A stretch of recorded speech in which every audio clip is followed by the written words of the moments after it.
and the women are very severe.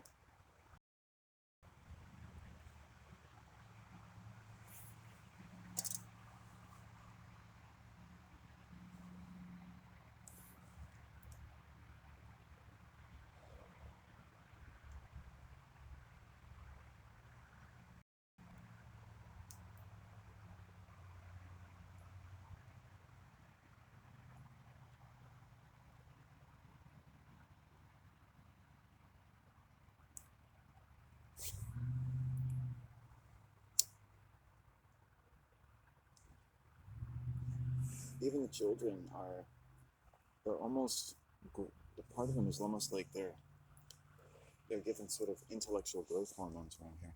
The type of comments some of these children, who are probably between 8, 7 to 10 years old, are precocious, making comments that I can hear about a man sitting somewhere, and you could see them just coming up over the hill there, and it's like, oh, here we go. Just as I sit down, it's like, it's not necessarily coordinated at any conscious human level. It's just, you look at the kind of day that I'm having in general, it's like, don't feel completely safe here.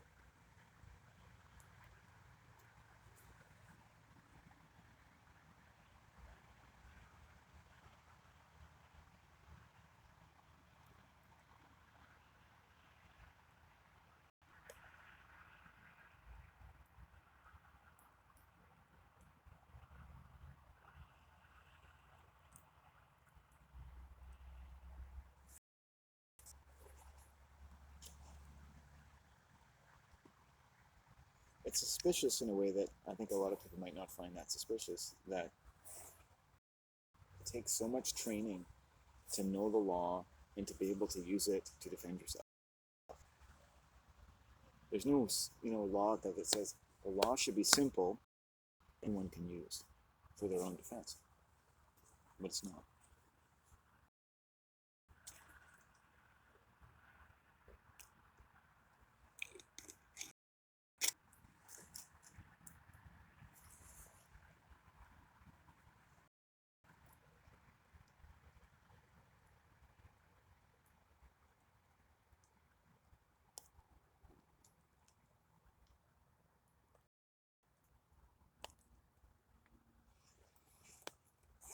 So, of continued analysis and fear to share. It is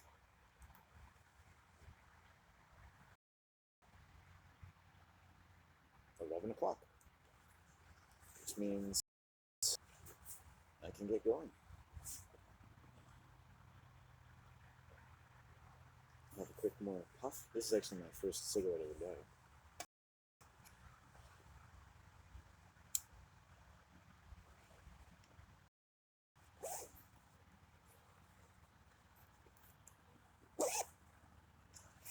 People don't usually believe I'm a smoker. In some ways, I'm not. But I use the weed. If I'm anxious, I'm anxious. It doesn't take it away, or it just. It's basically been a lot of what I've had to do, and it's thrown me into shock. It makes me think back. It makes me think like, I got to process a lot of this fear, primal fear, of my mother, unfortunately.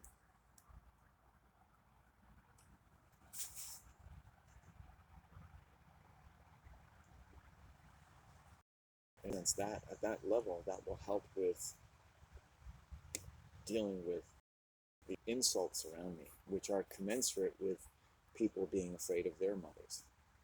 They don't know it.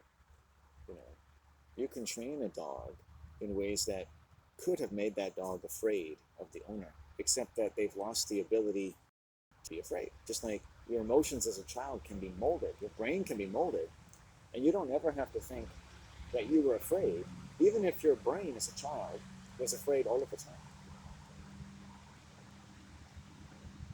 You don't get a lot of people, oh, I was afraid a lot as a child. I was afraid. But were you shy?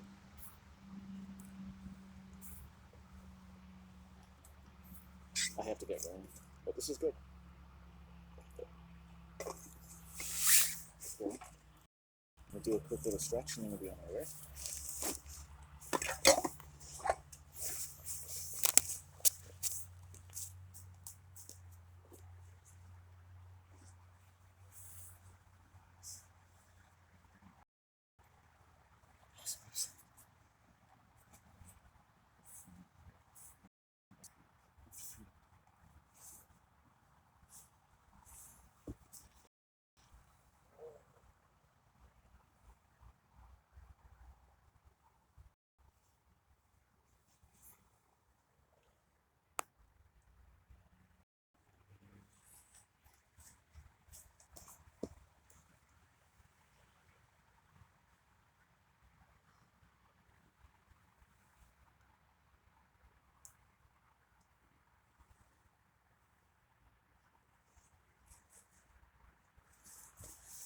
there's more to what those children said. Because their children actually recapitulated what I've said on video hundreds of times. It is the energy of predatory women. Which is, you're not so scary, you're attractive. You're scary, you're not so scary. But those children just said, he's attractive. He's handsome. Right? What are they, shopping? Remember, they know I can hear this. Right? No one's telling them not to speak this way to me. You know, and it's just like, it's okay. It's just, weird. And creepy and but it's also regional. Like, the children out here in Qualicum are matured faster.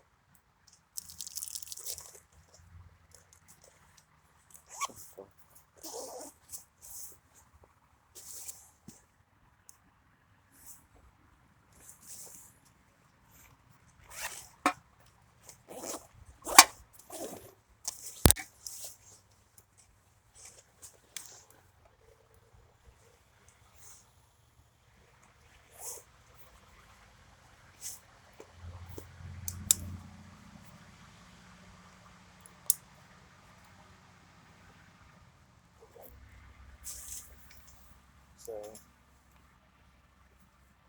what did I say it was, 11 o'clock? Or was it 12 o'clock? Oh, I gotta see now. I gotta know for sure.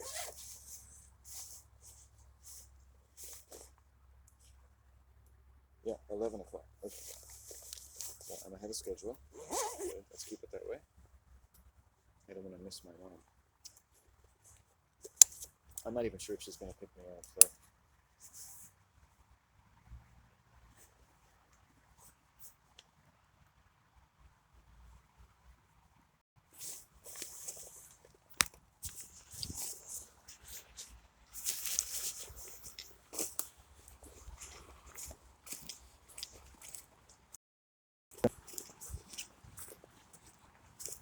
My fears need to be allayed, but they are useful as to what they are. I spent time with my mom shopping. I'm going to be analyzing this for a while. It's like, it's like protection and strength in the center, yeah.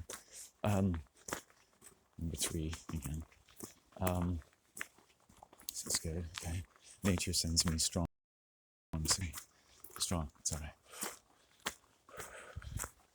And I've had my meat a few times now, so it's like, man, it's so much stronger than any other meat I ate in the last, or eggs or anything. It's incredible. Oh.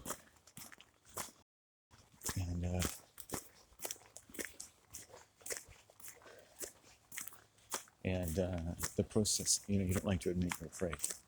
It's like, I can be afraid, so my mother doesn't have to be, or my dog, or anyone else doesn't have to be. I'll be afraid. If this is what I have to go through, I will be afraid. I will have my panic attacks, and I'll be afraid. As time goes on, I'll talk a little bit more about what I'm afraid of. But part of it in the mix is fear of the mother. Because of how things change to our mothers as we grow and as we become acquainted, not just with our mothers, but what we sense necessarily of being acquainted with as to the world of our mothers, the past of our mothers, the work of our mothers, the pains of our mothers. And even if they just like bear inside so they can be a mother, we still inherit it. God callously said that children live in the unconscious of their parents. What does that mean? That he can say that and nobody's disagreeing with him. That being said, children are living where their parents behave in ways that they're not aware of and are forced to live there. Does that sound pleasant? And he used the word unconscious all the time. I think it's almost like a witchcraft word. It's like, it kind of puts you to sleep every time you hear it. Go unconscious, subconscious. It is very conscious, right? You have another conscious. Let's say your emotions. Talk along. It's like that lady gave me an interesting the way she was with her dog. Like, she was unnecessarily attracted to me. Like I was just gonna stand there and just chat with her through the day because she stopped to do that with me, and not as if I passed many women, they'd probably appreciate if I just kept going. You know? So, and then what is the message of this children? Oh, he's not scared, and someone else says he's handsome, right? And it probably started with someone saying he's scared. He's not scary, he's handsome. 3 different voices essentially from the group at the back, essentially. But as far as back, and say from the lead sort of alpha female teacher, but a little bit closer to the one at the back who's more of a beta female, right? And so the children really are being grown to be very precocious, and they're expedited in their maturity. I saw the same thing when I was young in the 1980s. It seemed like the girls especially had itself. One of the reasons I think that is that what is a major hormone for women? Estrogen. And it's they're living in an environment of concentrated estrogen. What happens when you get a lot of women working in the same place?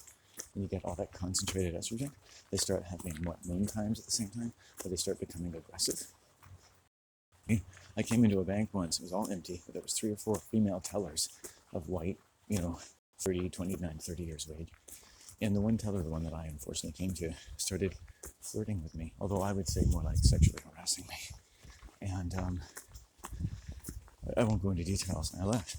Now, that's concentrated estrogen, and it expedites female growth. So it creates a kind of hormonal inequity. You don't necessarily grow the same way, and in the same way, and in the same expedited way as girls do in the school system. You know how they're getting their boobs and stuff, and the boys do about it? But the girls have lots of time to experiment because the boys are behind them sexually, and they can see what it does for them, and they can walk by their desk. They can see that boys, perfectly nice boys who maybe even haven't really started masturbating yet, are staring, right? But you don't notice boys noticing women seeing them, right? I rarely saw women looking at me until someone pointed it out to me, right? I came in the store with my sister many years ago. We came out again. She said, the girls in that store were like totally into you. I was like, what? Yeah. I was like, but I didn't notice. It's like, it's kind of scary, isn't it? What's happened here in my conditioning, right? Growing up in a school where I was put in a class with all girls, right? Going to my first preschool for only one day, and they're basically sexually harassing me. And I pissed my pants. I'm so frightened of them. Because essentially they're harassing everybody. Or we shouldn't be there to begin with. I think it's the system.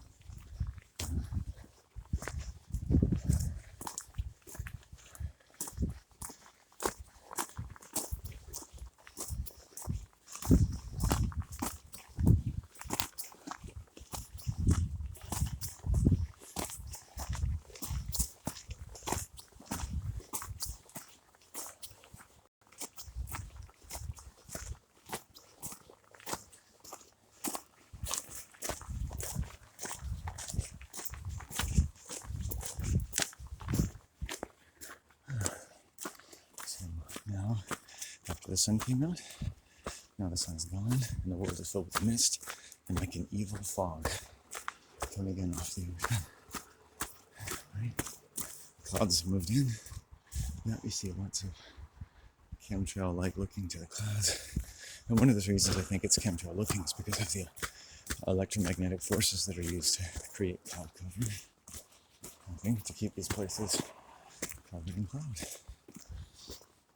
And what's happening too is the children are growing up without an adequate amount of sunlight. Right? In other words, I think I've detected that people in this region, in ways that might be correlated with the climate or the local climate, to use the term properly, the local weather, what have you, producing similar types of people. Like vampires in a way.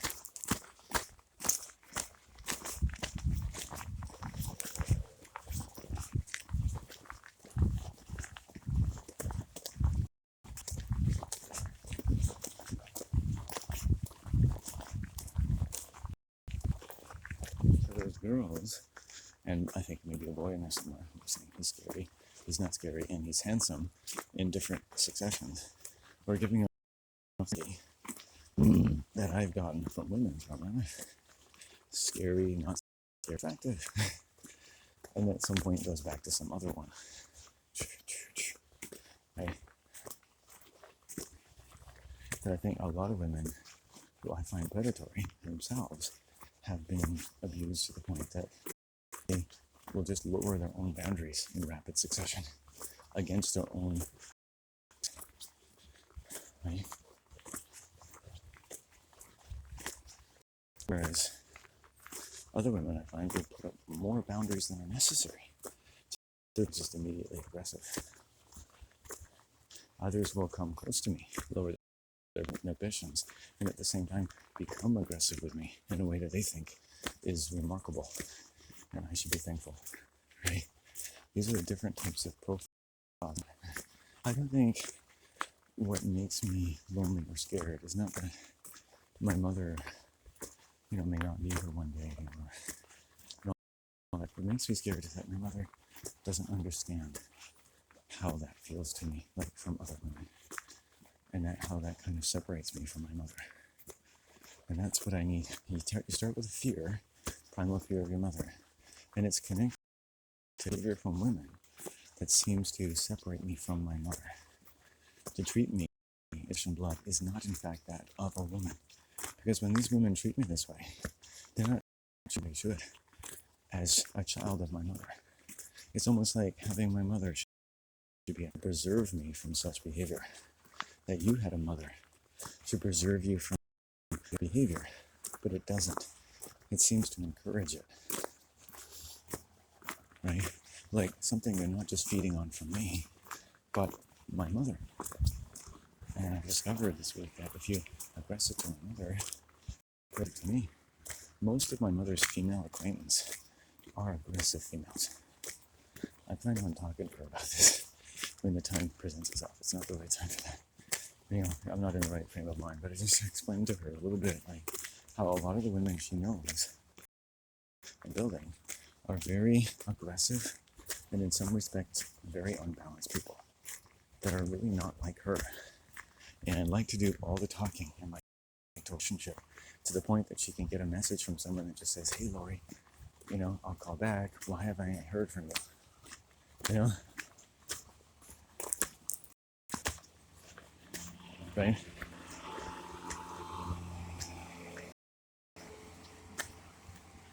Right? Which is in itself kind of scary. Message, but it's kind of an aggressive message, right? From someone who's a female. Doesn't give her name. My mom's side didn't give any information. They knew each other. That in itself introduced one of the sequences of feelings, and it started to help the process too of just cleaning me out. If anything that forces you, it's like something that keeps you sick. As long as you're sick, it forces you to go hard. I'm just like, okay, what is this fear of my mother? And it's like, no, you can't stop there. It's fear of women. And it's fear of women who don't respect my mother. And it's fear of whose energy seems to have removed me from my mother. Or removed from my mother. I actually sat talking to a female sociopath once, whom I knew quite well. You know her, for her. And she said something, I won't give you all the details, it was kind of to the effect of, that's just because you have issues with your mother. And the way she would talk about her own mother, it was like she didn't exist to her. This woman had actually removed most of her breasts, surgically. I can remove. There was nothing mothering about this person. She had lost a lot of her femininity, or it had been just expended in staving off the unwanted attention around her from her father and males and maybe even her own mother, right? So she saw me only useful to be around because women on the island said to her, "Oh, he's the most eligible bachelor." And she said that to me one day as if, "Oh, that's a good thing for you." It's the only nice thing she ever said to me. And the only reason she wanted to tell me is because it really said a lot about her. I've got a good-looking guy that other women want to be with. And you should be with me. because I really like that. You know, I like you. I like what you do for me, but there's nothing really good about you, right? The only thing that's good about you is that you're with me. And so telling you that you're nice things about you, treating you like a person even separate from my own body and my own ego is not good for me. Right? And it catches in my throat as I talk about it, as I talk about being around this. And someone that you might say is a normal person, intelligent person, a Buddhist, a feminist, someone who's survived major illness. Right? But what it's like as a man being around that. And I won't go any more into the details. And how the best day of my life was years after I left the island.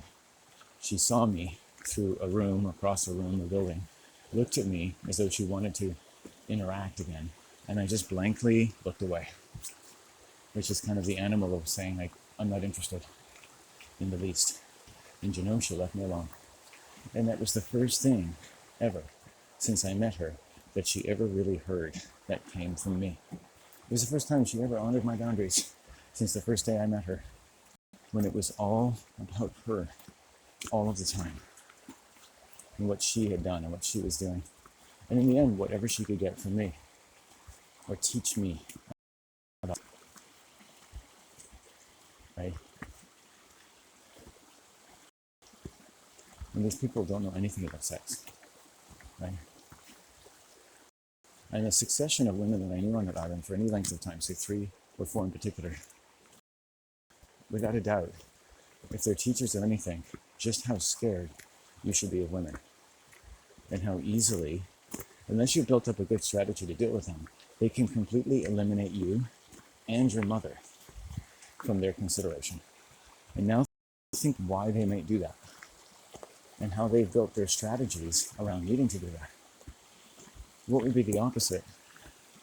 How can you respect something that you don't have or you can't believe that you have, and that you project a vacuum of this and the commensurate debt onto this person that you fill and you fill, and so they owe you everything, because whatever you are, they made you. This person raped me routinely for years, and I finally got rid of her. She was sitting at me in public, and she said, around people I knew, some Jewish people owned this restaurant, and said, I taught you how to have, she said to me, I taught you how to have sex, with total emotion and passion, like I'd robbed her of something, like her due, like maybe I should have paid her something for it. Huh. Wow, what a powerful person.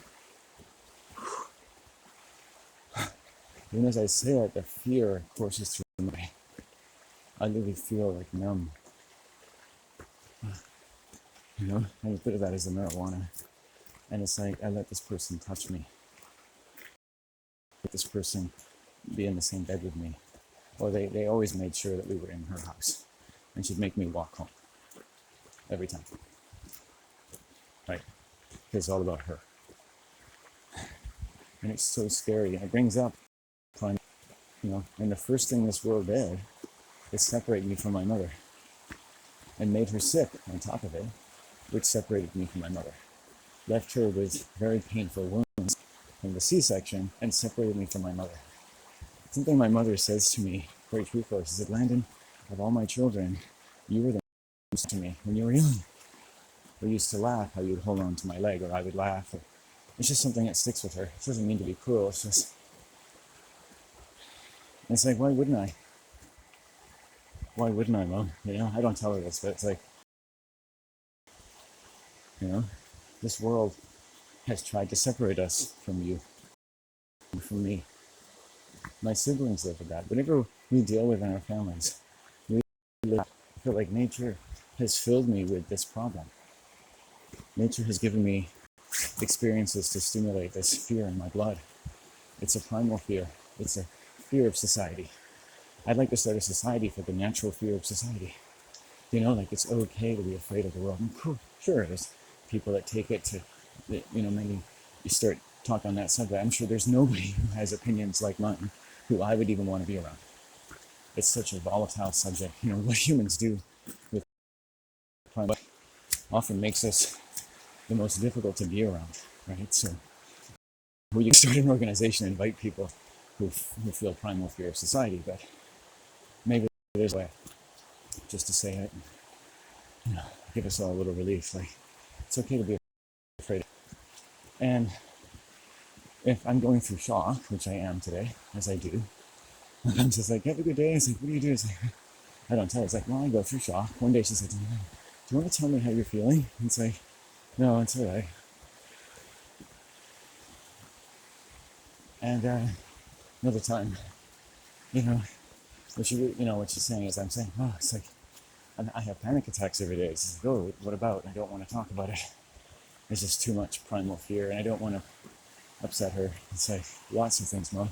And I said, I will tell you, as time goes on, probably when I'm not feeling the shock, I say, look, I understand now, and I understood then, or was trying to, that this is kind of what I was going through.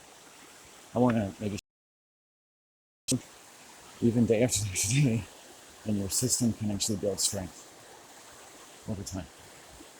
You can get through it, but it does take time. And it takes an indefinite number of hours a day until you feel better.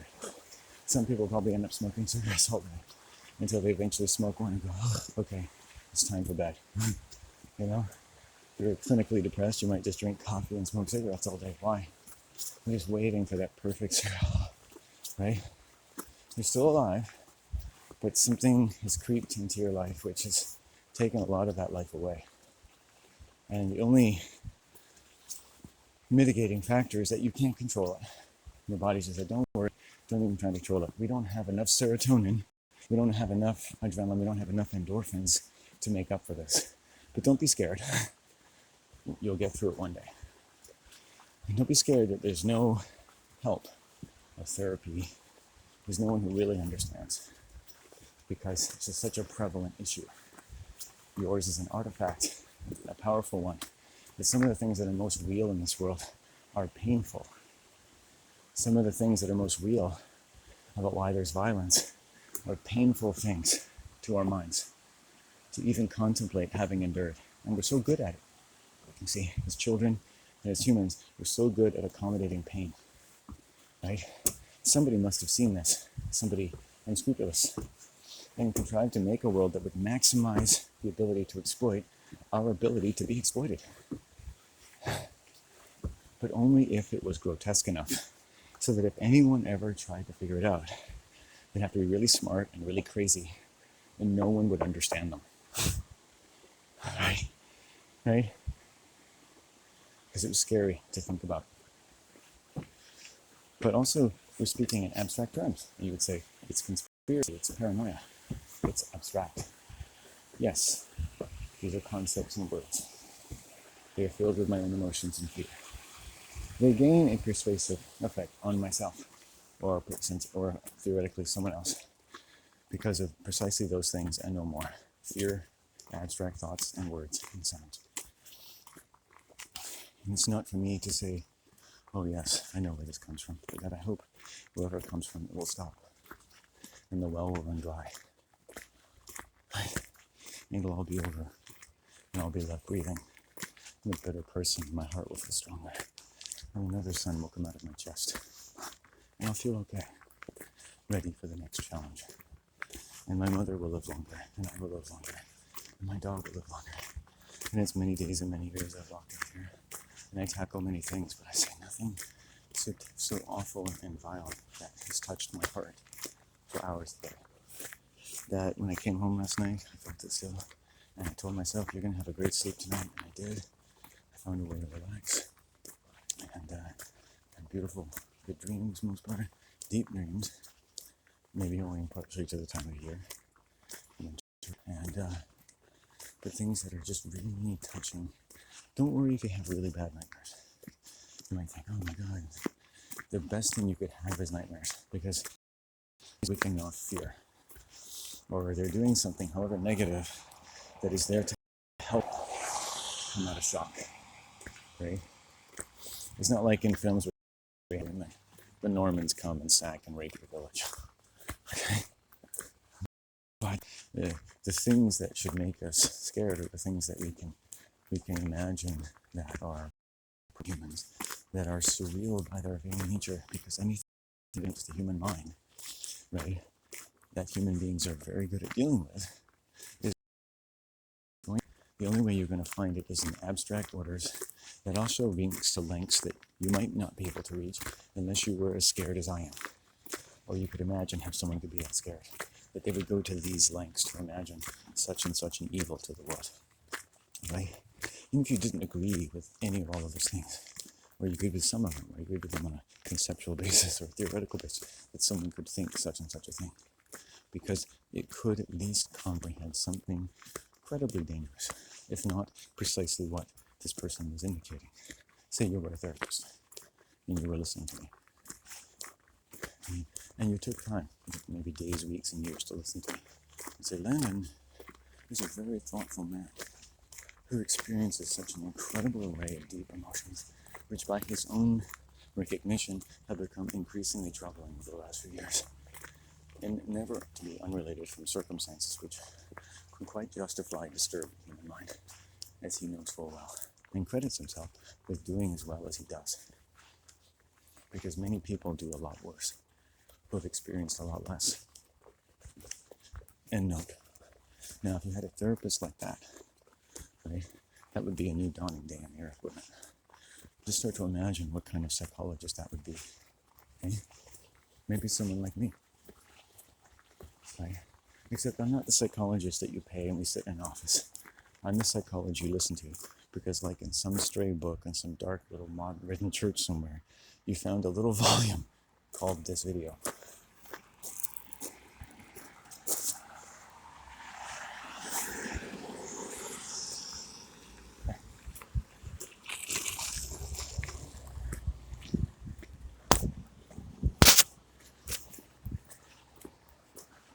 You know?